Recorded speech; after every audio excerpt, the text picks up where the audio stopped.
You see it? In the camera.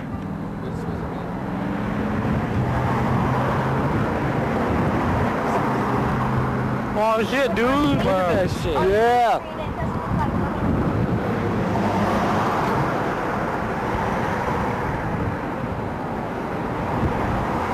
That's what my dad does. He's the UFO hunter.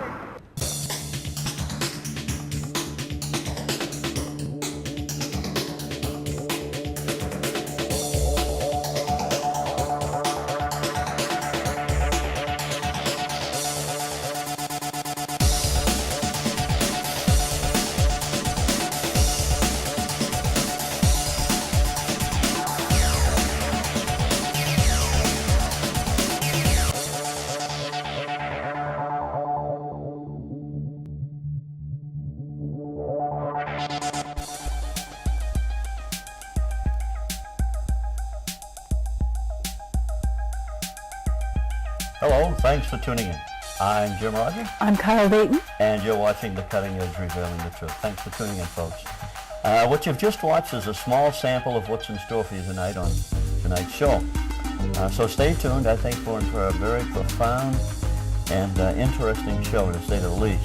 And tonight's show is going to be dealing with ancient 1,000, maybe 2,000-year-old Hohokam petroglyphs and the symbols and messages that those ancient peoples left behind on the rocks for us to see today.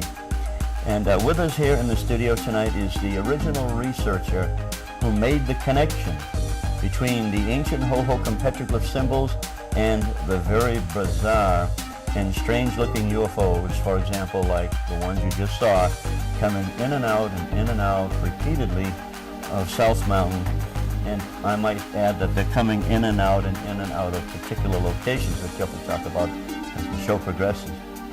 And so the UFOs that Jeff has been shooting coming in and out of South Mountain, they're not your grandfather's UFO. They're not nuts and bolts. They're not shiny, silvery things. They're more like living life forms, plasmatic life forms in the sky. They're very bizarre. I wish to welcome the original petroglyph/UFO researcher, the one that made this connection, Jeff Woolwine, the first person to do this. Jeff, thank you so much for coming on the show and appearing tonight. Thank you so much. Appreciate you very much. Thank you. Thank you so much.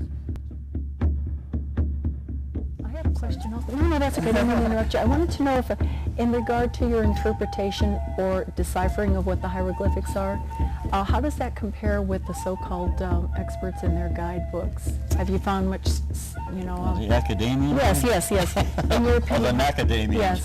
Are you Yeah, the asking macadamia. as far academia. as the city archaeologists? No, and like things, or? general, like a guidebook in general, and they try to decipher what the hieroglyphics are, or the petroglyphs are. Do you match with them pretty much, or have you found much similarity or difference in your interpretation of that? Because no one has seen these things in over 1,000, 2,000 years, it's been up until this point a guess on what these petroglyphs mean. And so when they write these books and trying to explain on some of the the interpretations, they have to put in that Native American myth, because that's part of the story, and part of that story is these things came out of the sky, or these spirals represent doorways into the underground and stuff like that. But when they write it in their books, they just say it's a myth, or they're in a trance. But I really think that these petroglyphs are meant to be taken literally. These petroglyphs are meant for our generation now. It really is The reason why they haven't been able to figure them out up until this point is because that generation wasn't meant for them. This generation is meant for us. There's some reptilian-like figures that Jeff will demonstrate on the rocks. Also, we'll see what looks something like a flying snake, or what some call a flying humanoid. So why don't we just roll right into it, listening to Jeff's explanation.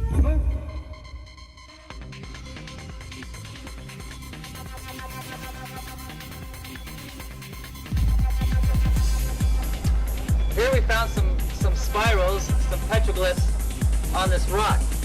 Now, in my opinion, this rock is very significant.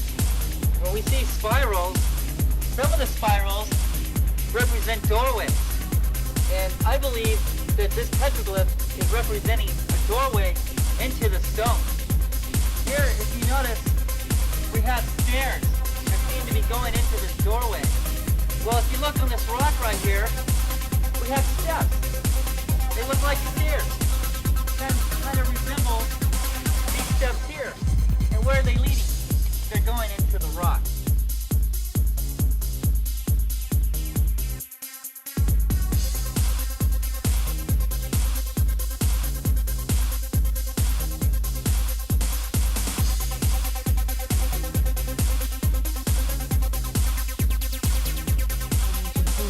The rock art that you have here wasn't chipped from South Right, Mountain. no, You were thoughtful enough to make a reproduction. Yeah, I carved Yeah. those myself. Yes. Thank you. Yeah. Look at the size of this guy here. He's got his arms up. He's kind of looking up at something. And we have another guy here. This guy's very tall. Could this be a giant? His arms are up in the appeasement pose. He's very tall. Here we have some other guys here. They seem to be looking up. This right here clearly is a UFO. He's starting to grow legs here, possibly a tail. This is the diamond. This is this guy here.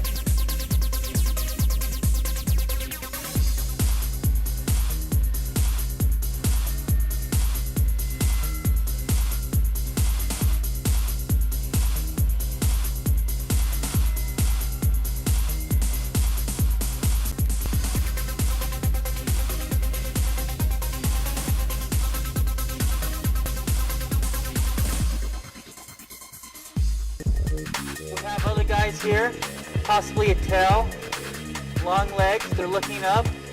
We have a diamond spiral. This is very special, very significant. And we have something that these guys seem to be looking up at over their heads. Now if you look at this one, look on how their feet, see their feet is in a different direction. Their feet's not the way normal feet should be. This is how you find out on whether or not it's a supernatural animal and whether or not it's a regular animal or not. Because of its feet. Their feet is going the other direction. And it's only obvious it's over people's heads.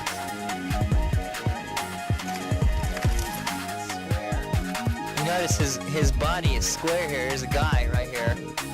Okay, his arms is up.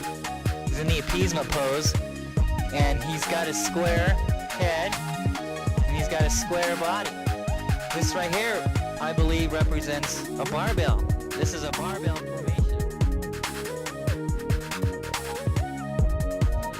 Turning into a guy. He's morphing into a man. Here we have another entity. It's kind of odd looking. This is very significant. Here again. It shows the feet in opposite directions. This is how you can tell that this is a supernatural animal and not a regular animal that me and you recognize. Out of here. 1, 2, 3, 4, 5, 6. And notice how they're all connected together. This must have been something to see in the sky. I believe the Indians saw this in the sky and they carved it down.